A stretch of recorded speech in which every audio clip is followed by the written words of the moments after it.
जय श्री राम। शंखनाद में आपका स्वागत है। सैफ अली खान पर हमले के मामले में लगातार नए नए अपडेट सामने आ रहे हैं, जिसमें अभी ये सामने आया है कि इस मामले में एक संदिग्ध को मध्य प्रदेश से गिरफ्तार किया गया है। हालांकि वो हमलावर है या नहीं, इसकी अभी पुष्टि नहीं की गई है, लेकिन उसे मध्य प्रदेश में गिरफ्तार करके अब मुंबई लाया जा रहा है। मुंबई पुलिस जांच करेगी, उससे पूछताछ करेगी। इससे पहले एक और संदिग्ध, शाहिद नाम के एक संदिग्ध को गिरफ्तार किया गया था, उससे पूछताछ हुई है। हालांकि वो हमलावर नहीं है, ये बताया गया है, लेकिन क्योंकि उसके ऊपर भी कई आरोप हैं चोरी के, छीना झपटी के, तो उससे भी इस मामले में पूछताछ की जा रही है। लेकिन इस सब के इतर जहां पुलिस संदिग्ध को पकड़ने की, हमलावर को पकड़ने की कोशिश कर रही है, वहीं पुलिस जो है सबके बयान भी दर्ज कर रही है और इस हमले के पीछे की पूरी जो कहानी है, उस कहानी को, इसके पीछे की हर थ्योरी को जानने की कोशिश में लगी है।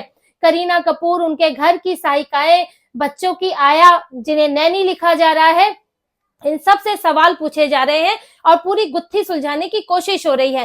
लेकिन पुलिस की जांच के इधर राजनीतिक बयानबाजी भी तेज हो गई है और इसे हिंदू मुस्लिम रंग भी दिया जा रहा है। इमरान प्रतापगढ़ी का बयान हो या कुमार विश्वास को घेरना हो या फिर अरविंद केजरीवाल जैसे जो है देवेंद्र फडणवीस को टारगेट करके इस्तीफा ही मांग रहे हैं, या फिर बिश्नोई की बात करके पप्पू यादव भी इस मामले में कूद गए हैं। इनके बयान और इसके पीछे के मकसद पर भी बात करेंगे, लेकिन इससे पहले बात करते हैं कि जो मुंबई पुलिस है, मुंबई पुलिस इसमें किस तरह की जांच कर रही है, किस तरह की थ्योरी पर काम कर रही है। जो अभी सामने आया है, 4 चीजों का खुलासा हुआ है, 4 चीजें पता चली हैं जिनमें मुंबई पुलिस जो है जिन एंगल पर जांच कर रही है। देखिए 35 टीमें ऐसी नहीं बनाई गई है, 35 टीमों का सिर्फ काम जो है हमलावर को पकड़ना नहीं है, उनका काम है अलग अलग थ्योरी पर काम करना।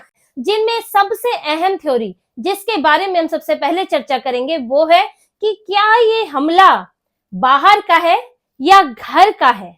इस पर सबसे ज्यादा जो है ध्यान दिया जा रहा है और इस एंगल से जांच हो रही है, क्योंकि देखिए पुलिस जो है किसी को भी संदेह के घेरे से बाहर नहीं रखती। ऐसा नहीं है कि सैफ अली खान और उनका परिवार जो है वो अंदरूनी झगड़ों से परे है और वहां अंदरूनी तौर पर, या फिर परिवार छोड़ दे तो आसपास दोस्त, किसी इनके दोस्त दुश्मन नहीं हो सकते। किसी भी आम व्यक्ति की तरह जब भी किसी पर हमला होता है तो ये एंगल जरूर खंगाला जाता है कि क्या हमले में बाहरी कोई व्यक्ति है, बाहरी किसी व्यक्ति का मकसद है। व्यक्ति तो बाहरी है हमला करने वाला, लेकिन उसको संचालित करने वाला कौन है? क्या वो कोई बाहरी है या फिर क्या वो कोई घर का सदस्य है? क्या घर का कोई एंगल निकलता है कि उस हमलावर को क्या घर से संचालित किया गया किसी ने, इसलिए उसे इतनी आसानी से जो है घर में एंट्री मिली, या बाहर के किसी व्यक्ति ने कोई सुपारी दी है, या सिर्फ या वो हमलावर है खुद से संचालित होकर आया है कि वो वहां पर चोरी करना चाहता था, वहां पर सामान पैसे लेना चाहता था। तो ये सब की एंगल की तलाशी हो रही है और ये भी खासतौर से घर के एंगल बहुत मायने रखते हैं। देखिए क्या हुआ, क्या 15-16 की रात को, क्योंकि जो सबसे बड़ा सवाल घर के एंगल का इसलिए भी उठ रहा है क्योंकि पूरा पॉश इलाका है जहां पर ये रहते हैं। सतगुरु अपार्टमेंट है इनका और उसमें 11वें 12वें फ्लोर पर रहते हैं, डुप्लेक्स है। और वहीं सिर्फ यही नहीं रहते, 8वें फ्लोर पर इसी बिल्डिंग, इसी अपार्टमेंट के सारा अली खान और इब्राहिम खान भी रहते हैं, दोनों भाई बहन। और ऊपर जो है करीना कपूर, सैफ अली खान, उनके बाकी दोनों बच्चे जहांगीर और तैमूर, जिनके नामों को लेकर तो पहले भी विवाद हो चुका है, ये दोनों वहां रहते हैं। और जो इनका 11वां फ्लोर है उसमें 3 कमरे हैं, जिसमें सैफ अली खान, करीना कपूर का बेडरूम है। एक बेडरूम में इनके बेटे तैमूर रहते हैं और उनके साथ उनकी आया रहती है, और दूसरे बेडरूम में छोटे बेटे जहांगीर है, वहां 2 आया रहती हैं। और इस हमले में जो भी व्यक्ति आया वो किसी तोड़फोड़ करके, दरवाजा तोड़कर तो अंदर आया नहीं है। ये बताया जा रहा है कि वो जहांगीर, जो इनका छोटा बेटा है, उसके कमरे में आया और वो बाथरूम से आया। जहांगीर के कमरे में जो बाथरूम अटैच है उसके जरिए वो बाहर आया और फिर वहां आकर उसने जो है धमकियां देनी शुरू की। अब पुलिस ने देखा कि क्या कोई बाहर से कुंडी तोड़फोड़ कुछ की गई है, लॉक तोड़ा गया है, तो वो भी नहीं था। रात के 1:30 बजे थे, सब सो रहे थे, उस समय पर वो आया और वहां कमरे में आकर उसने जहांगीर की तरफ बढ़ा तो वहां उसकी जो आया लेटी थी, नैनी लेटी थी, वो जग गई और उन्होंने हमलावर को रोका। तो हमलावर ने चुप रहने के लिए कहा, 1 करोड़ रुपए की डिमांड की, जैसा कि वो आया बता रही हैं कि 1 करोड़ की डिमांड की, चाकू से हमला किया। फिर जब उन्होंने शोर मचाया तो सैफ अली खान कमरे में आए और सैफ अली खान से वहां पर झड़प हुई, चाकू चले और उसको कमरे में बंद करके ये लोग लॉक लगाकर बाहर आ गए जो चोर था। लेकिन चोर बाद में वहां से गायब हो जाता है। कैसे गायब हो जाता है? अब एक थ्योरी ये भी है कि वो जो बाथरूम है वहां एक शाफ्ट है, तो वो शाफ्ट के जरिए आया और शाफ्ट के जरिए चला गया। लेकिन सवाल ये भी है कि उसको फायर एग्जिट का पता था, उसे कैमरों का पता था, कहां पर लगे हैं, उसने अपने कपड़े भी बदल लिए, शाफ्ट का रास्ता भी उसे पता था, उसने रेकी कब की, क्योंकि पिछले कुछ दिनों में रेकी के दौरान के वीडियोस के नहीं मिले हैं, कोई ऐसा संदिग्ध आदमी रेकी करता हुआ नहीं दिखा है। तो आखिर किसने बताया? इतनी डिटेल जानकारी उसे कैसे हुई? बिना तोड़े कैसे आया? क्या कोई अंदरूनी व्यक्ति शामिल है? अब सवाल ये भी आ रहा है, उसमें कहा जा रहा है कि जो काम करने वाली सहायिकाएं हैं, सहायक सहायिकाएं हैं, उनमें से एक जो है वो इसको, हमलावर को जानती थी, उनके जानकारी में वो था। हालांकि उन्होंने अंदर बुलाया इस बात को नहीं कहा जा रहा है, लेकिन वो इसे जानती थी। कैसे जानती थी? अब पुलिस इसका पूछताछ कर रही है, यही पता लगाया जा रहा है। लेकिन अब क्या वो, अगर वो सहायिका भी उसमें शामिल है तो फिर क्या वो अकेले ये लोग शामिल हैं या कोई और है, कोई और बड़ी ताकत? तो ये सब पर पुलिस इस एंगल से इसको जांच कर रही है और पता लगाने की कोशिश कर रही है कि आखिर इसके पीछे क्या वो कठपुतली है या फिर वो खुद से संचालित हो रहा था हमलावर। इसमें जो सामने आया दूसरी थ्योरी, दूसरी चीज है जिस पर पुलिस जो है गौर कर रही है कि सैफ अली खान के घर में जब उन पर हमला हुआ तो उनको ऑटो से क्यों लाया गया। ये बात बहुत ज्यादा पुलिस को खल रही है और ये पूछा गया कि आप अपनी गाड़ी से क्यों नहीं गए, तो सैफ अली खान के उनके परिवार के लोगों ने बताया कि घर में जो है इलेक्ट्रिक, ऑटोमेटिक इलेक्ट्रिक कार है, वो ना इब्राहिम को चलानी आती थी ना ही वो सारा को चलानी आती थी, तो ऐसे में ऑटो ढूंढा। लेकिन सवाल तो ये भी उठता है कि सैफ अली खान के घर में क्या एक ही कार है? यहाँ तो पर व्यक्ति जो है, ये लोग इतने सेलिब्रिटी हैं कि पर व्यक्ति 2-2 कार होंगी इनकी। इब्राहिम की अलग कार होगी, सारा की भी कार होगी, करीना कपूर की कार तो होगी ही, या बच्चों की कार तो कम से कम होगी, इब्राहिम सारा की एक कार तो होगी। अगर सैफ अली खान करीना कपूर की एक कार अगर ऑटोमेटिक थी तो उनकी कार का क्या हुआ? क्योंकि अगर इब्राहिम कह रहे हैं कि उन्हें ऑटोमेटिक कार चलानी नहीं आती तो उनके पास कोई ऐसी कार तो होगी जिसे वो खुद चलाते होंगे, जो उन्हें सामान्य कार होगी जो वो चला पाते होंगे। अगर उनके पास तो ऑटोमेटिक कार चलानी नहीं आती तो वो रख के क्या करेंगे? तो यही बात अब इस पर खल रही है पुलिस को कि आखिर ऑटो से ही क्यों ले जाया गया, अपनी कार का इस्तेमाल क्यों नहीं किया गया। ये बात अब इसकी भी पड़ताल हो रही है कि जो इन्होंने बयान दिया है क्या वो सही है। दूसरी बात, करीना कपूर की बात आ रही है। करीना कपूर कह रही है कि मैं, जैसा कि कुछ रिपोर्ट्स में आ रहा है कि वो वहां कमरे में थी और कुछ रिपोर्ट्स में आ रहा है कि वो पार्टी के लिए गई थी सोनम कपूर के घर पर, जो कि करीना कपूर का एक स्क्रीनशॉट है जो उन्होंने अपनी शॉर्ट स्टोरी इंस्टाग्राम पर लगाया था, जिसमें उन्होंने लिखा था गर्ल्स नाइट आउट, और उसमें लिखा था साफ तौर पर रिया कपूर, सोनम कपूर, करीना कपूर, करिश्मा कपूर, ये चारों की चारों एक साथ थी और उसका उन्होंने स्क्रीनशॉट लगाया हुआ है। कुछ शराब के गिलास रखे हैं, एक कमरे की फोटो है और उसके आगे यहाँ लिखा हुआ है कि गर्ल्स नाइट आउट में कौन कौन है। तो करीना कपूर भी घर में थी कि नहीं, इसकी भी जांच चल रही है। शक यहाँ भी पैदा हो रहा है कि कोई मीडिया में एक बयान दे रहा है कि घर पे थी और कोई कह रहा है कि वो घर पर नहीं थी। इसके अलावा पुलिस जो एक तीसरी थ्योरी पर काम कर रही है वो है कि क्या मकसद था, क्योंकि इसमें भी बयानों में बड़ा ही अंतर है। जहां उनकी आया जो कमरे में जिसमें झड़प हुई, वो कह रही है कि उसने मुझसे 1 करोड़ रुपए मांगे। जब उसने हमला किया और बोला कि चुप हो जाओ, आवाज बाहर नहीं जानी चाहिए, तो 1 करोड़ रुपए मांगे। वही करीना कपूर बता रही है कि जो ज्वेलरी सब रखी थी उसने उनको छुआ तक नहीं, वो तो कमरे में अकेला था।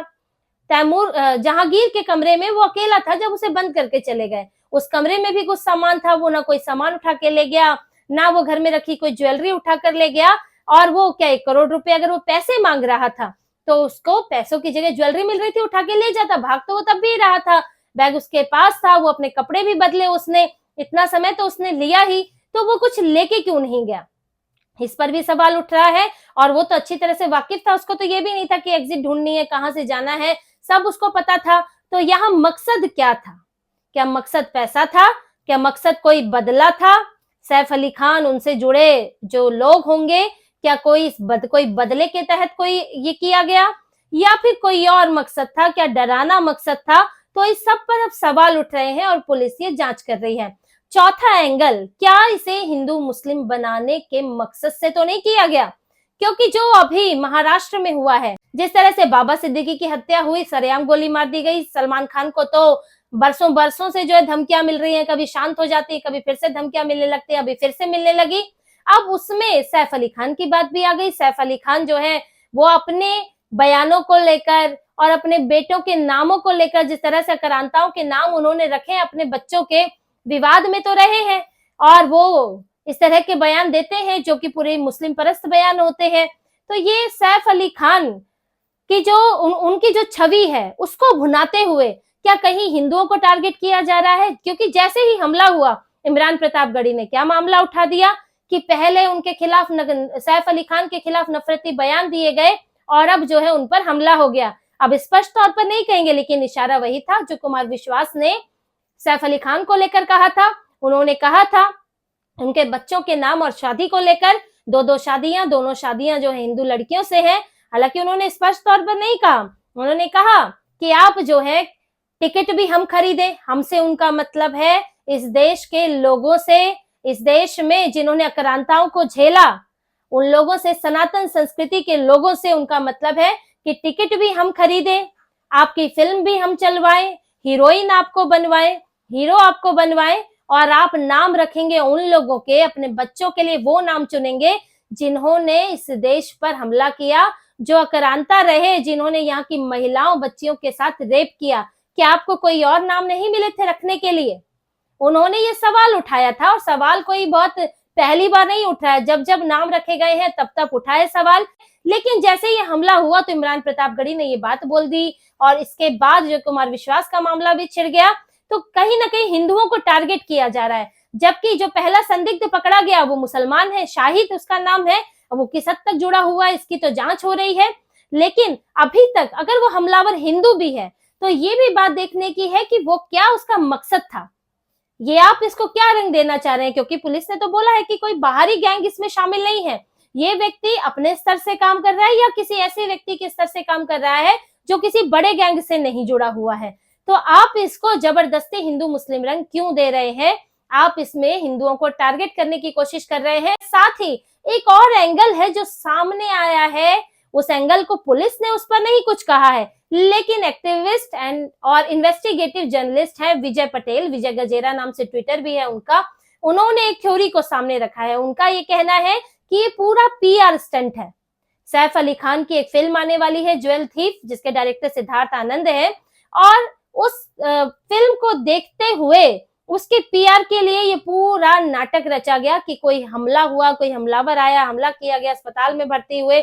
ये सब जो है एक पीआर स्टंट की तरह है, जैसे कि पूनम पांडे ने किया था कि मुझे पूनम पांडे के इंस्टाग्राम पोस्ट पर एक दिन अचानक ये पोस्ट डाला गया इंस्टाग्राम पर कि कैंसर से पूनम पांडे की मौत हो गई है, और उसके अगले दिन पूनम पांडे जो है फिर वीडियो बनाकर लाती है और कहती है मैं तो अवेयरनेस के लिए कर रही थी, जागरूकता लाना चाहती थी। तो ये पीआर स्टंट, इस तरह के खतरनाक स्टंट जो है सेलिब्रिटी करते हैं। तो उनका विजय पटेल के ट्वीट में यही कहा गया है, जो एक्स पर उन्होंने पोस्ट किया है, कि ये एक तरह का पीआर स्टंट हो सकता है। हालांकि पुलिस ने इसकी कोई पुष्टि नहीं की है, अस्पताल में भर्ती है, अस्पताल के, लीलावती अस्पताल के डॉक्टर्स का भी बयान आया है कि किस तरह से सैफ अली खान वहां खून में लथपथ पहुंचे थे, फिर उनका इलाज किया गया, सर्जरी की गई, चाकू जो है वो रीढ़ की हड्डी के करीब अंदर फंसा हुआ था और उसको निकाला गया, और उसके बाद अभी उनकी हालत जो है स्थिर है, उनको जल्दी जो है डिस्चार्ज भी किया जा सकता है। लीलावती अस्पताल में भर्ती है, उनका एक इंश्योरेंस क्लेम भी सामने आया है, मेडिक्लेम का एक कागज भी सामने आया है कि करीब 35 लाख रुपए का उन्होंने क्लेम किया है, जिसमें से 25 लाख की अभी मंजूरी मिली है। तो ये सब अलग अलग थ्योरी है जो चल रही है, किसमें कितनी सच्चाई है ये तो पुलिस बताएगी, लेकिन इसको जो धार्मिक रंग देने की कोशिश हो रही है इसको देखना बहुत जरूरी है, क्योंकि बार बार हिंदुओं को टारगेट किया जाता है। मुंबई में हमला हो, ताज होटल पर हमला हो तो उसे भगवा आतंकवाद कह देते हैं, अगर कहीं पर बॉम्ब ब्लास्ट हो जाता है किसी जगह पर तो उसके लिए भी आरएसएस को खोज के लाते हैं, कहीं दंगे होते हैं तो उसके लिए भी हिंदुओं को जिम्मेदार ठहराते हैं। तो ये भारत में एक ही सिस्टम बना हुआ है जो हर चीज के लिए हिंदुओं को जिम्मेदार ठहराता है, और यही बात यहाँ भी करने की कोशिश हो रही है। इनकी इन थ्योरी से बचने की जरूरत है जो ये कोशिश कर रहे हैं दिखाने की, और पुलिस को अपनी जांच करने देनी चाहिए। पुलिस जो है, इनकी थ्योरी सारी फेल हो जाएंगी और पुलिस जो है वो असली व्यक्ति, हमलावर, उसके पीछे की कहानी निकाल कर लाएगी। मुंबई पुलिस को इसकी जांच करने देनी चाहिए और अपनी थ्योरी बनाने की बजाय जो पुलिस जिस एंगल पर जांच कर रही है उसके बाद वो सही है या गलत वो निकल कर आएगा। तो इसी तरह की और खबरें और विश्लेषण आपके लिए लाते रहेंगे। हमसे जुड़े रहिए, सब्सक्राइब कीजिए, कमेंट कीजिए। बहुत बहुत धन्यवाद। जय श्री राम।